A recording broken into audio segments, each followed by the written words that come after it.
Good morning, folks. A typhoon slammed Hong Kong yesterday, causing significant damage, and it's expected to exacerbate the already horrendous flooding there. You might remember the U.S. had to open floodgates last year.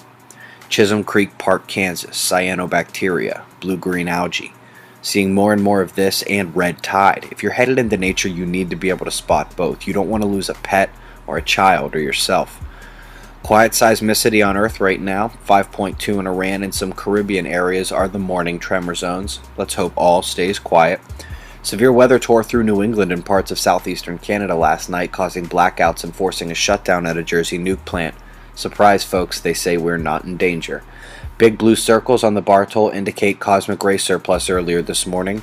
You might remember we were watching the proton count rising yesterday. I said that this dotted line is a radiation storm, and we're hovering right around that low storm level. But even at those low levels, you can see the D level absorption near the polar region, showing where that radiation is. This is from a few days ago. The dark coronal hole on the bottom set a strong solar wind stream our way. Expected it to hit yesterday. It actually hit last night.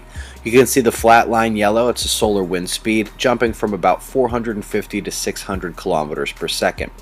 Looking at the sun now, that dark spot on the bottom right is that same coronal hole turning away. The massive coronal hole on the left is around for yet another pass. We'll be here in a few days. Looking at those bright active regions behind her, up north you can see both polarities, but in a very weak way. You see the red spot but no blue spots, just mixed background polarity. Down south is a different story, and I know I'm not the only one watching these. You can clearly see much more defined magnetics. This is where our flare threat is right now. And let's look from this left side at what could be turning in just behind them. The top right here is those northern regions I showed before on the top left, and this down here is our current flare threat turning in towards the Earth off to the right in this image. You see that they're not coming to the battle without backup. After sunset tonight, the moon will be chilling just beneath Mars and Saturn. Tomorrow she's close by as well. That massive coronal hole is days away, set to coincide with Mercury conjoining the sun. Last Quake Watch was a dud. This one peaks Friday. That's the news, folks. Be safe, everyone.